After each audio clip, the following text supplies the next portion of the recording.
Before we begin, write in the comments. From which city in Brazil or around the world are you watching this video? This will help me understand where this message is reaching. And who knows, your city might be blessed by this transformation that is starting now. Have you ever felt like you were running in place? Like you were on an invisible treadmill? You try hard, you work hard, you follow all the rules of the game, but the scenario doesn't change. You do everything you've been told to do. Study, work, save, have faith, be good, do your best, and yet, life seems stuck, as if someone had pressed the pause button on your destiny. But what if I told you that maybe the problem was never you, but rather the kind of faith you were taught? Most people talk about faith as if it were a vague hope, a passive hope that at some point, something out there will change. But today, you're going to learn about a different kind of faith. A faith that doesn't wait. A faith that builds. A faith that doesn't depend on what's happening around you, but on what's silently moving inside you. The faith that attracts wealth out of thin air, not because it's magic, but because it's a state of mind as powerful as gravity itself. And if you're ready, I'm going to show you how to access it. Pay attention. I'm not talking about empty optimism. I'm not talking about positive thinking or repeating phrases in the mirror without believing them. I'm talking about an inner, deep, and unshakable certainty. The real conviction that you are capable of achieving what you want, even if nothing around you reflects that yet. Napoleon Hill studied the minds of the most successful men on the planet for 20 years, people like Henry Ford and Thomas Edison. And his conclusion was clear. Faith, this faith that comes from within and refuses to negotiate with doubt, is the true starting point of any and all wealth. It's not the diploma. It's not networking. It's not luck. It's faith as a foundation, as a seed, as a creative impulse. And now I invite you to imagine, what would your life be like if, when you woke up every day, you felt this certainty running through your veins? Think for a moment. What if, instead of fearing scarcity, you felt absolute peace of mind that everything you need is moving in your favor? What if every action, every word, every thought of yours was guided not by doubt, but by the absolute conviction that you are on the right path? What would change in your outlook, in your tone of voice, in your decisions? In this video, I will not give you a map with ready-made routes. I will give you a tool to build your own path, brick by brick. I will teach you the architecture of the millionaire mind, the step-by-step process to build within yourself a fortress of faith so solid that no external crisis will be able to shake it. Even if today you are surrounded by debt, even if no one believes in you, even if even you have stopped believing. What I will show you is not motivation, it is construction, and that construction begins now. But before we build anything, we need to understand an uncomfortable truth. If this faith is so powerful, why do so few have it? Why is it so hard to truly believe when the bank is in the red, when doors are closing, when everything around you seems to scream, give up? The answer lies in a silent enemy, a saboteur that lives inside your mind, a defense mechanism that was once useful, but today is the invisible prison that prevents you from moving forward. Psychology calls it the inner critic. Personal development calls it the scarcity mindset. But I like to call it the guardian of your current reality. It is the filter that distorts your thoughts. It is the voice that limits you. It is the sensor that goes off whenever you try to move forward. And in the next part, we will face this guardian head-on. But before you move on, write in the comments, I choose to believe with power. This symbolic act is more than just engagement. It's your first building block in building this new identity. Don't stop here. What you discover in the next step could be the missing key to turning the entire game around. It's there. It's always been there, and you know it better than you think. The guardian of your current reality has no face, but it has a voice. It whispers at the exact moment a dream begins to grow. It doesn't shout, it doesn't fight, it just plants small doubts with surgical precision. Is it for me?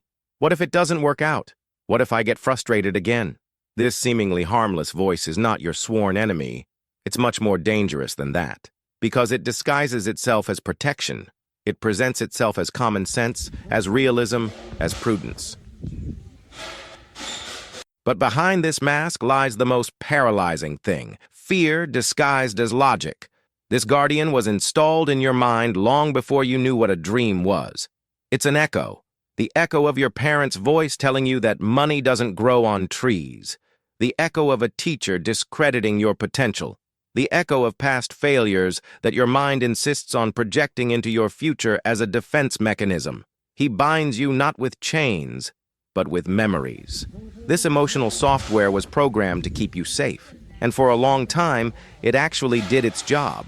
It kept you from getting hurt, frustrated, taking risks, and failing. But today, what used to be protection has become a prison. Napoleon Hill was emphatic about this. The subconscious mind cannot differentiate between a positive thought and a negative one. It only responds to what is fed to it more frequently and with more emotion. And herein lies the tragedy. Most people feed their subconscious with fear. Fear of the bill that is due tomorrow. Fear of not being enough. Fear of being rejected. We feed it exactly what we want to avoid. And then we wonder why everything stays the same. The answer is right there, on the plate we offer our minds every day. Faith and doubt feed on the same fuel, attention. So the first step to building this new faith is not to force a belief, but to declare war on your guardian of doubt, not with hatred, but with lucidity. When it appears saying, "You can't do it, this is impossible," you will no longer lower your head. You will look at that voice and say firmly, "I hear you, guardian, but from today on, I am in charge." Imagine this voice as an old car alarm, going off with any wind. Yes, it makes noise, but that doesn't mean there is any real danger. When you create this separation between your true self and the old mental program, you create space, a sacred space, a clean ground. And it is in this fertile soil, finally free of the weeds of doubt, that true faith can be planted. Faith is not the absence of fear. Faith is the decision not to allow fear to take the wheel. Recognizing this guardian and disabling its control is more than a step. It's 90% of the journey. It's like clearing a construction site. The old building has been torn down. The rubble has been removed. Now before you there's a clearing, a quiet, open space. And that's where the real work begins. Your mind is hungry for a new command, for a new project. It needs direction, a clear, specific plan, charged with emotion and purpose. And that direction begins with something that may seem simple, but is the driving force behind all of history's greatest achievements: burning desire. Before you go any further, write in the comments, "I am bigger than my programming." This is more than a comment. It's a breakthrough. It's your enough is enough. Stay with me, because in the next part, we're going to turn vague dreams into goals so clear and energized that your brain will have no choice but to start making them happen. Now that you are here, with this internal terrain cleared, with your conscience awakened and your eyes focused on a horizon that previously seemed unattainable, you realize something profound. True faith is not an abstract idea. It is a way of existing, a posture of the soul. You have learned to recognize the inner saboteur. You have faced the guardian of doubt. You have transformed a vague desire into a clear and powerful objective. You have programmed your mind with the emotion of the reality you want to live, and you have started to act as if you have already won.